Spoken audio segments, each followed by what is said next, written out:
Welcome to Freed on Business. He grew up in South Florida, has been in business here since the early 90s, and has closed over $3 billion in deals. He's seen it all. He always has an opinion, and he's always ready to share it. Informed, entertaining, and connected, he has his finger on the pulse of South Florida's business community. He's Jim Freed, and this is Freed on Business.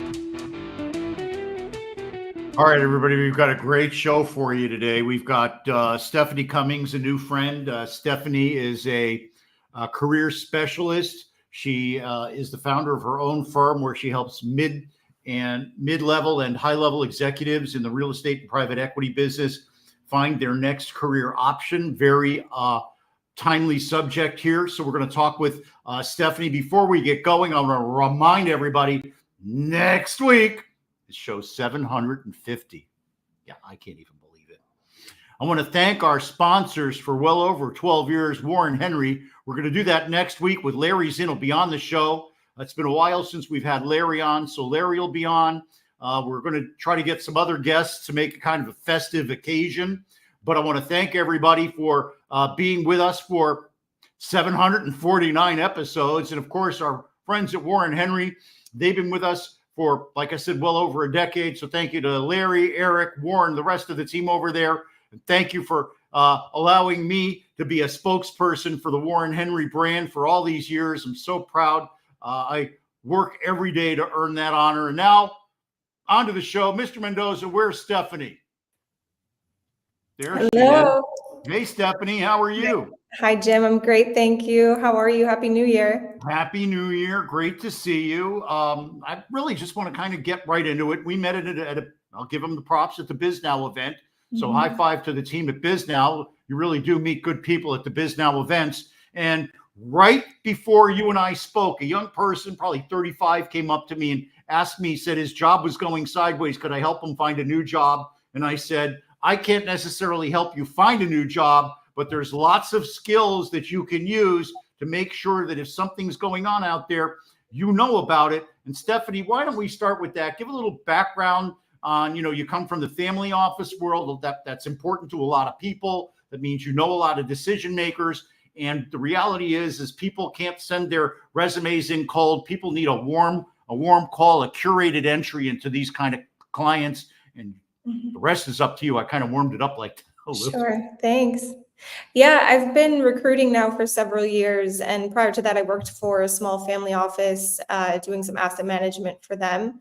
The segue into recruiting was a great decision. So I'm kind of leveraging my experience in that space with, helping employers now find candidates for their own firms. And I love what I do. As far as, getting introductions to firms, I think for candidates, it's really important to always be networking, leveraging their connections, both real world and on social media now with LinkedIn. It's really helpful to see how you're connected to different people. So I would say, suggest going to conferences like the one that you and I met at, local, national conferences. Just always good to continually interact with other people. What's the current hiring environment like right now? Because we're coming out of 2023 where certain sectors of the environment are just smoking hot. They keep raising interest rates because the economy is so hot. Then you talk to the people in real estate and they go, well, it's not so hot in real estate. Private equity deal flow is down a little bit too. So, what's the environment like right now as we are in a transitional period? So similar to like buyers and sellers market in real estate, you see the same thing with the candidate market. It's either an employer or candidate market. The last couple years, I would say, except for the last 18 months, have really been a candidate market. Candidates were able to negotiate and really secure great roles. They were in high demand. The last 12, 18 months, we've definitely seen that taper off, and it's much more of an employer-driven market. I focus most of my work in the real estate space, and over the last 12 months, I've seen a big shift toward less hires in an acquisitions or in a transaction role to employers looking more for candidates with skill sets with asset management, capital preservation, as well as investor relations and fundraising. So really, candidates who have skills with either preserving capital or finding new sources of capital, those are the ones that are most attractive right now to employers. Now let's talk about geography, because I've got to believe that demand and supply and what people are looking for changes locationally. For example, I've got a friend who's I've known for 40 years. He grew up in Broward. He lived in California for 35 years. He just moved back. His wife hates it, but he kind of loves the business opportunities here. I'm going to help with that. I'm going to introduce her to my wife, who's dear, and they'll have a great time. But more people from California every day. These are the people at the top of the decision-making spectrum. Are they coming here? And New York, I've got a lot of friends that are moving here from New York, Connecticut, Pittsburgh, believe it or not, Philadelphia. So they're all coming. People who are under 50 think it's a new thing. People that are my age know, well, these were the original historic pipelines. So now they're coming here. When the top echelon of the firm is coming, are they leaving the operational people and the other people behind, or are they hiring here locally too? And I know the answer, but let's hear it from you. Yeah, they're definitely hiring here. The most interest I've gotten back, so I just launched my own firm, as you mentioned. And so I've been doing a lot of business development over the last month and a half and speaking to a lot of potential clients, both locally and nationally. But the ones that are more actively looking to add to their teams are in the Southeast, particularly South Florida. Also seeing a good amount of hiring in the Mid-Atlantic region as well. So I think the trends that we've seen with real estate, with just population migration of professionals moving to more affordable states like Florida, more business-friendly states, is still happening. So what type of skills? We talked about asset management, but that's a really broad category. You know, I mentor a lot of the young people that come out of the University of Florida. They come out with the basic blocking and tackling skills. 2 or 3 years later, they'd like to move up and move into something else. Is that career path's time frame still somewhat reasonable? Moving into something else with regards to like function, do you mean? Yeah. Let me rephrase the question. Very good. Very well done. You should be doing the interview. So they come in, they get the an analyst position. I like to say real estate is a mentorship business. So they come in, they work for a producer or an executive within the firm. 2 years out, that person, you know, it's either up or out at every firm after 2 years. Are there secondary positions that are available? Okay, I think I understand what you're saying. So some of the big firms, they'll have like an analyst rotation program, like a Starwood, for instance, and they get exposed to many different aspects of the business. Yes, absolutely. I would say it's important in those first few years of, if someone's doing a rotation like that, to really identify what their strengths are, what they're most interested in, and forge relationships with other individuals that are more senior in those types of functions to continue to move up in those career paths. Yeah. Now, there's basically two sides of the equation. There's the people that are hiring and the candidates. It's difficult in both regards, and it's changed so much since I ran the local office of a publicly held multinational real estate company at the turn of the century. I love saying that.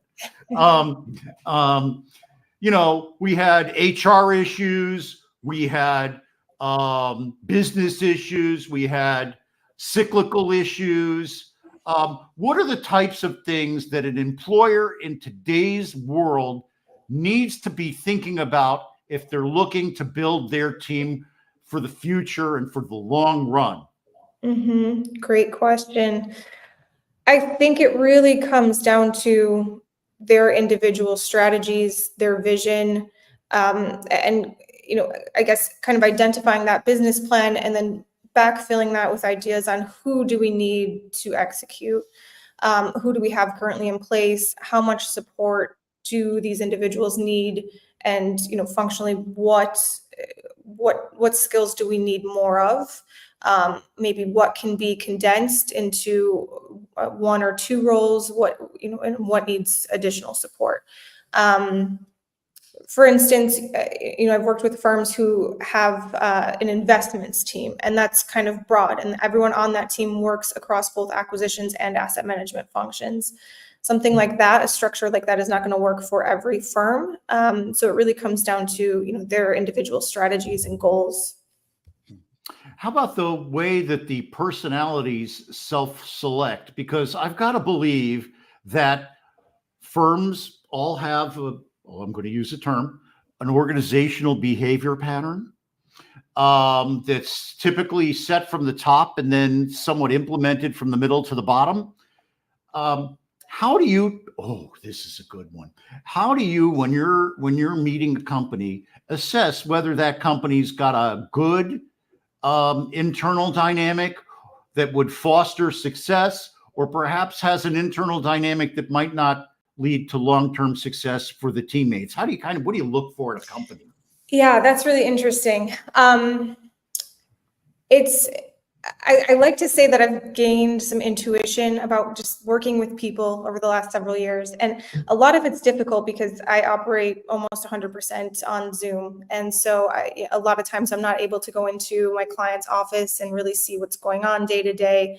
I try to meet as many people as possible at the firm who are involved in decision making. I try to ask questions about who's on the team, what does the day-to-day look like, and I feel like just through meeting people, you get a sense, and working with them, even within the first couple of weeks, you get a sense of kind of what that energy is like, what those personalities are like, and I'll ask them too, what is the personality culture like? What do you guys do outside of work? Just things like that to get a sense of who's going to fit personality-wise.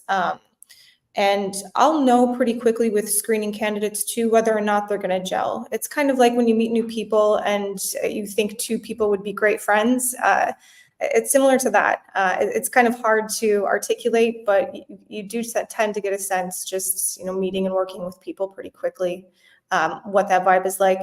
And then separately too, I try to be selective with the clients I work with. I'm always trying to get new business, but I want to work with good people. And I want to make sure that the relationships that I'm creating, or the marriages I'm creating between a candidate who's going to stay somewhere, hopefully for several years, is going to work out and that everyone's going to be happy. So, I don't want to end up putting a candidate into a toxic environment or something like that. So, if I sense that there's not the most healthy culture at a firm, it's probably not one that I'm going to offer to write a proposal for, to do business with.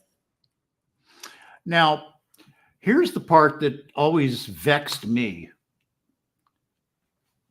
The interview. What a minefield that can be. So what are a couple of good tips for the person or organization that's hiring regarding the interview? A couple of do's and a couple of don'ts. Mm-hmm. For clients, for their interview processes, I've had clients that are so small where it's a couple guys and their dog, right? And they're just starting to build their team, and they want to put a good impression out and attract, superior talent. I'll help them structure their interview questions. I'll help them, figure out what it is that they need to dig into with the candidates, what they should ask. I generally advise for them to have conversations. So I like for candidates and potential employers to speak about situational things that have happened for a candidate, so they can walk them through, a difficult transaction they've worked on, or anything that they've solved a problem for throughout their career. I think things like that are very telling for both candidates and clients. And really, just at the end of the day, it comes down to a conversation. So I typically advise against like the standard types of interview questions. You see it less and less now, but several years ago, it was trendy for interviewers to ask, not necessarily in real estate, but in other industries as well, just asking kind of odd organizational behavioral type questions, like what kind of animal would you be? Things like that. I don't that see was 40 anymore. years ago for me. And boy, did I don't even, we'll talk off air about what I answered on that one. Yeah, I don't tend to see things like that anymore, but when I have clients who are more new to the hiring process, I'll make sure that they're not guided by some kind of article that's something that they should be asking. Yeah. We're going to take a quick break. Then I'm going to ask Stephanie to talk about current compensation trends from the employer's perspective. And then we'll go into a couple of tips she has for folks that are looking to make a career change. Stephanie, thanks for sticking with us for the second segment. We really do appreciate it. And this is where I go, Mr. Mendoza, do your magic.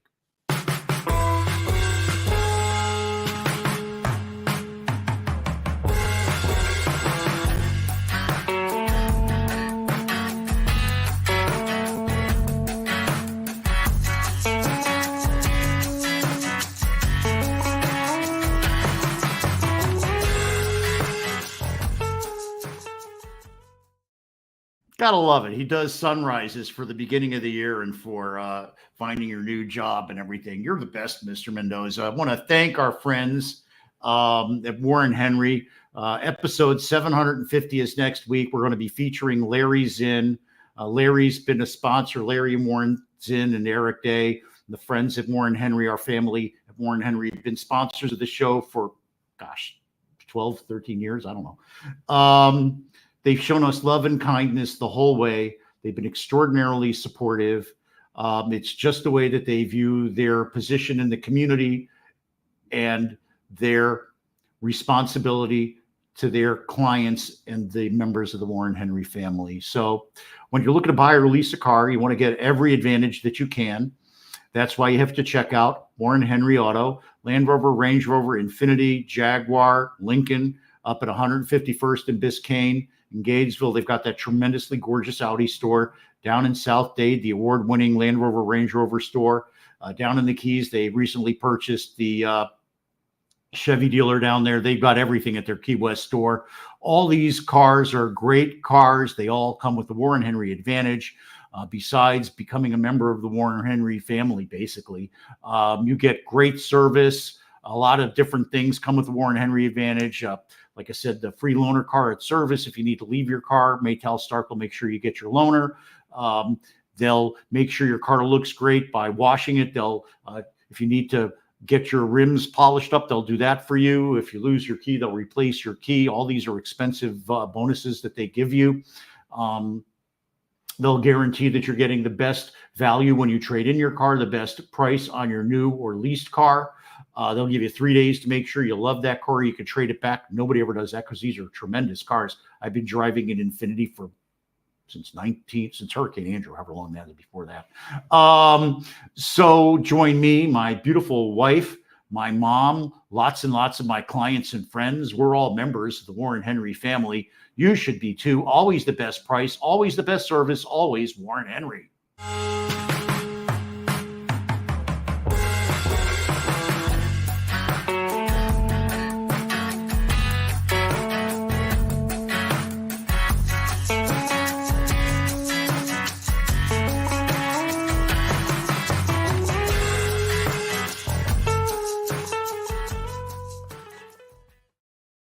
Hey, everybody. Jim Freed, founder of Sandstone Realty Advisors. We're doing lots of things, private equity, large-scale capital markets transactions. But what I'm going to do for the next few weeks is simply talk about one thing and one thing only, and that's a HELOC.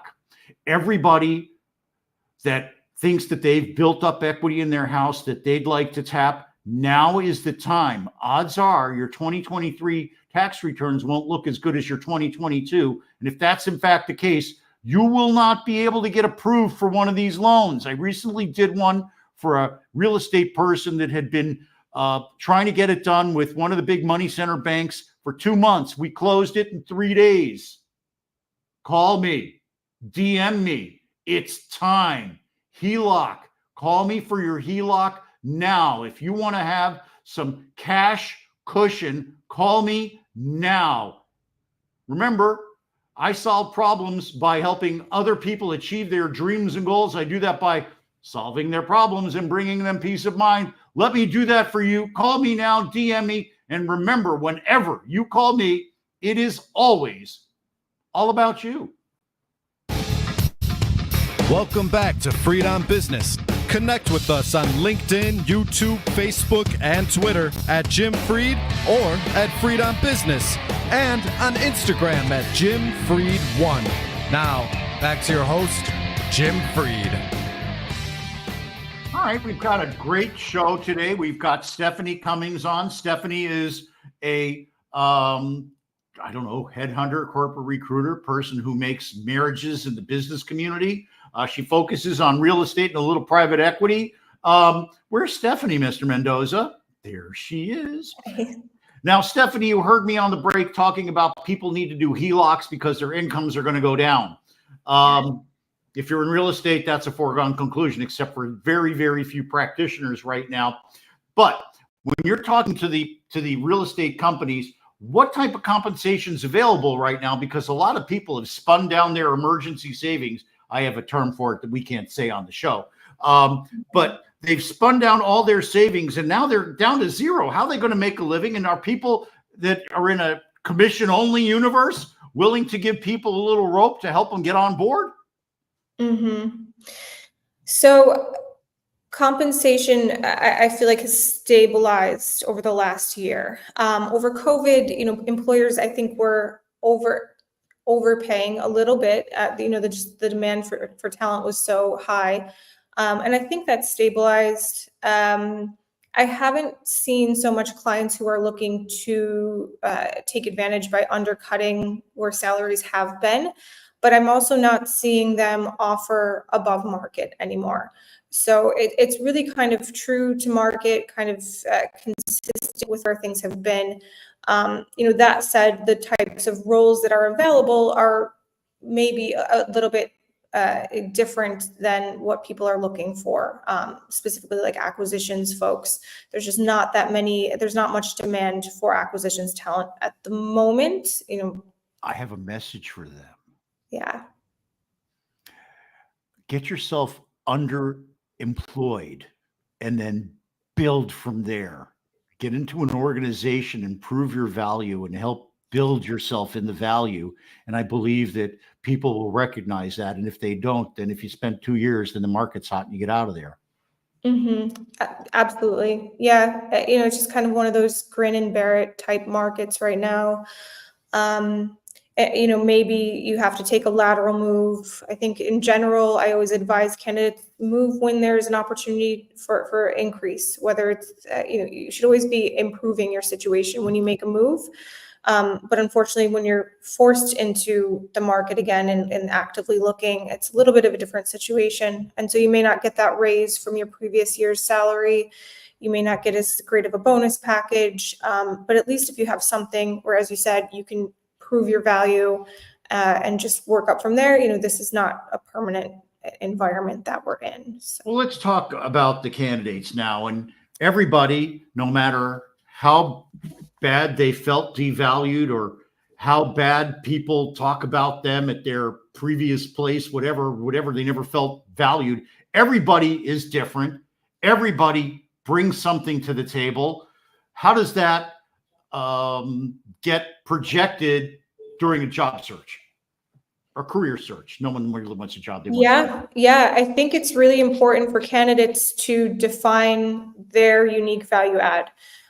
It can be a micro level, added some optimization to a team.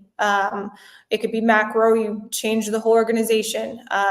Anything where you've solved problems, you should be pointing toward those examples during the interview process and even on the resume itself. And I think preparing for the interview process, do your due diligence, of course, on the company that you're meeting with. Try to get an understanding of what they're looking to accomplish with this hire, and then how you can fit into that role and what value you're going to bring and how you're going to solve the problem. Because especially in this market, they're not hiring for no reason. They have a problem that needs to be solved. And if you can truly be that solution, that has to be communicated. I think that also during the interviews or pre-interview process, perhaps, certain keywords come up that allow you to project what I call value system alignment.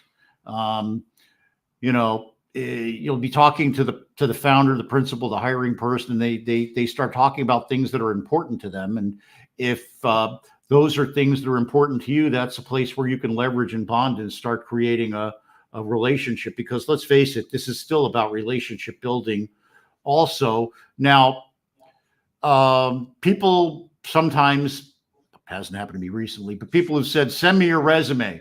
My response is, go to LinkedIn. How do you keep up a resume, making sure that it's consistent with LinkedIn, that the two are working in concert so that you don't really come up with something that's conflicting? Resume should always be comprehensive. I think LinkedIn should be the highlight reel of your resume. The LinkedIn profile, it should tell the story. However, I do think it's not the place to have all of the bullet points and all of your achievements. How long should the resume be? 1 page? Is 2 pages okay? I'm an older person, fine. So I always see here 1 page. That's kind of a common guidance, and I have candidates asking me, how can I condense this so it's on 1 page? And I'm like, don't worry about it. It can be 2. I think it's more important the content that's on there versus the length.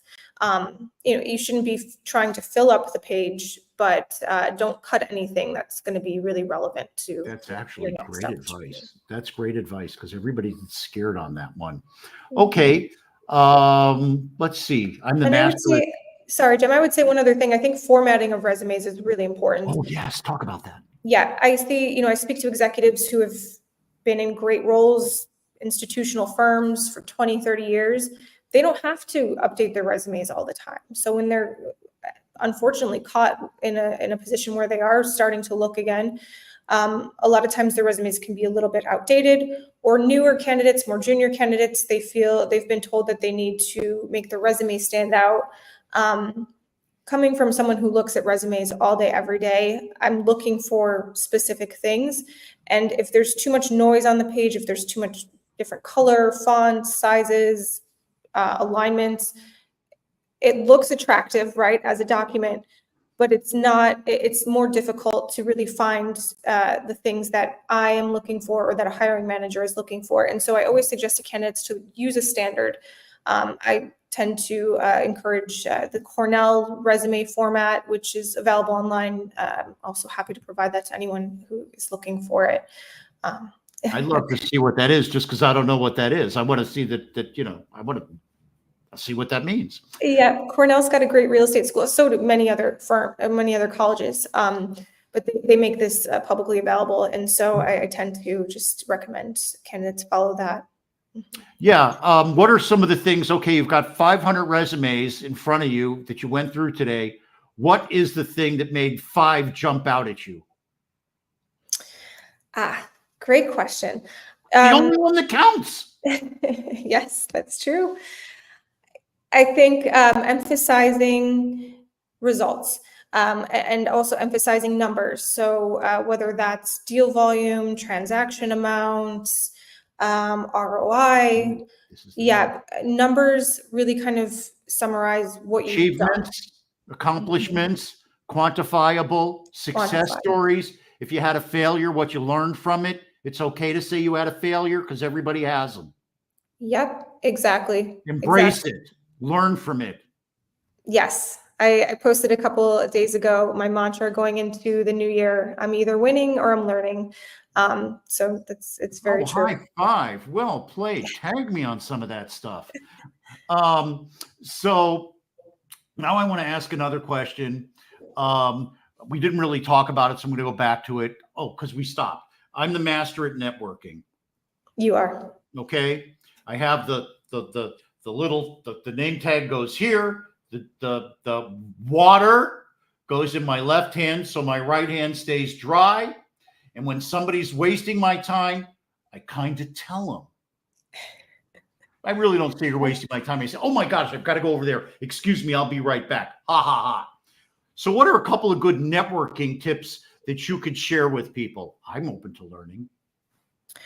Well, Jim, I think you're the expert on this for sure. I think go to the things that are most relevant to what you're doing, and what you want to be doing.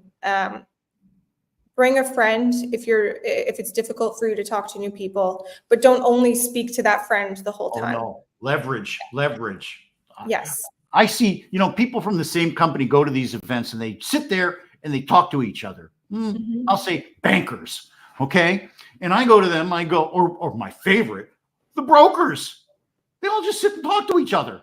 And I go, you guys know each other. Go meet a new person. You're out of your mind. What's going on here? They just sit there and I'll use a technical term. It's unbelievable sometimes that they're there to meet new people, and they're it's okay to relationship build, but the people go have coffee with them.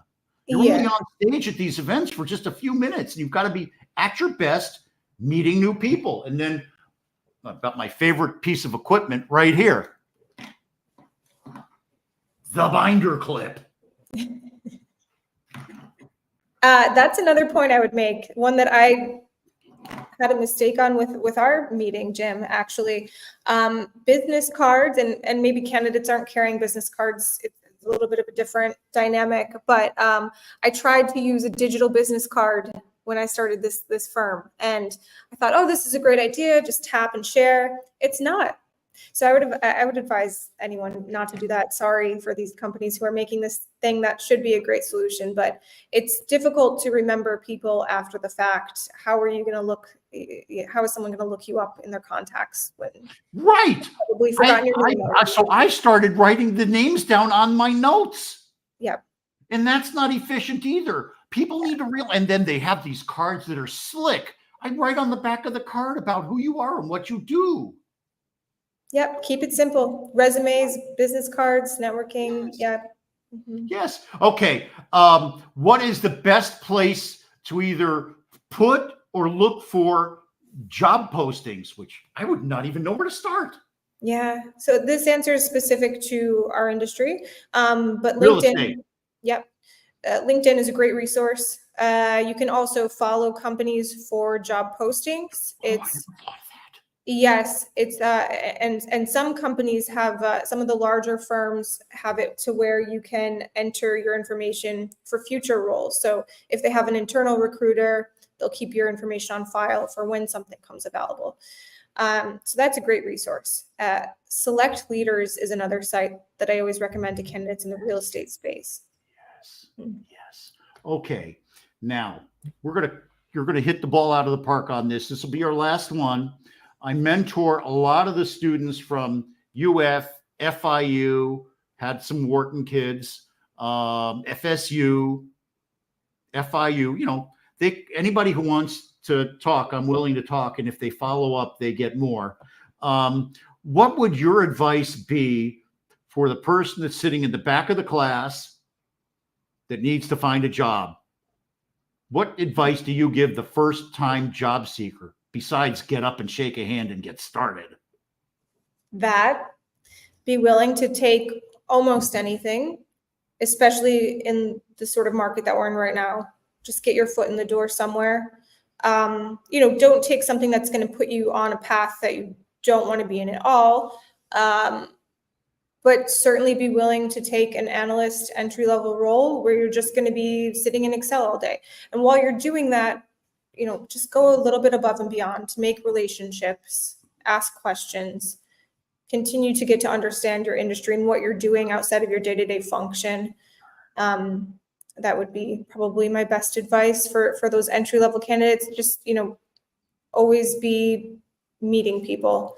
I'm open to talking to candidates too in that, in that level. It's not usually the types of roles that I work on, but I've done analyst searches before, and I love connecting with, upcoming talent too. Stephanie, I want to thank you so much for being a terrific new contact for me.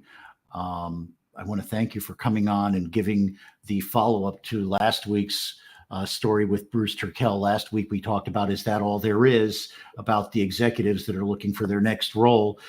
This is obviously the complementary piece to that for the new year, how to find your new position. Stephanie, if people want to get in touch with you, either a potential firm that's looking to hire or somebody that's looking for a position, how do they reach out to you? So my email is Steph, STEPH, at Arcana, ARCANA.partners. Thank you. How'd you come up with Arcana? What's that all about? It's interesting. That's why I asked. Basically, Arcana means hidden knowledge. Ooh, And so what language? If you say English, I'm really going to fail the SAT. I hope I think it's Latin. It's Arcana is like an esoteric type of term for hidden knowledge. And so I hope to make those kind of undercover connections for firms and candidates. So I thought it was kind of a fun play. I want to thank you so much for coming on the show, projecting positive energy and creating a safe space for people who are really afraid to get some knowledge. You really are tremendous. And I want to thank you for bringing comfort to a lot of people you may never even meet. Thanks, Jim. Yeah. And I think there's always opportunity. It's the tough market, but I'm happy to connect with anyone who wants to have a conversation. And if I can be of value to them, please don't hesitate to reach out. And I meant it when I said it, Jim. I feel lucky to have met you too. So thank you so much for having me. Thank you, Stephanie. I'm really very happy to have you as a new entry into my universe as well. I look forward to continuing to build our professional relationship and helping you be successful in the future, because I know that you have the same energy coming back to me. Stick with us, and we'll talk after the show in the green room. I want to thank everybody for tuning in. Of course, I want to thank Stephanie for being on the show with us today. It's show 749. Next week, we'll have Larry's in on for 750. I can't believe it either. It's amazing. It's amazing. I'm just learning how to do this. I want to thank Mr. Mendoza for always making me look good. That's really difficult. And I want to thank the Bergstrom Center for Real Estate Studies for being a sponsor since the beginning. I want to thank Warren Henry for being a sponsor for at least 12, I got to look it up, at least 12 years. We're on every Wednesday at noon. We drop a brand new show. Look for us. It's available on all the platforms. It's a YouTube channel and all this other stuff. Why? Because I love doing this. Remember, we'll be on next week. My personal brand is that I feel good when it's self-actualized, too big a word. I feel good by helping other people achieve their dreams and goals. That's Stephanie. She does that too. I do that by helping people solve their problems and bring them peace of mind. So remember, get out there and make it happen. The person that wants to do something finds a way. The other finds an excuse to go out there and make it happen. God bless you. God bless the United States of America. Mr. Mendoza, let's close the show.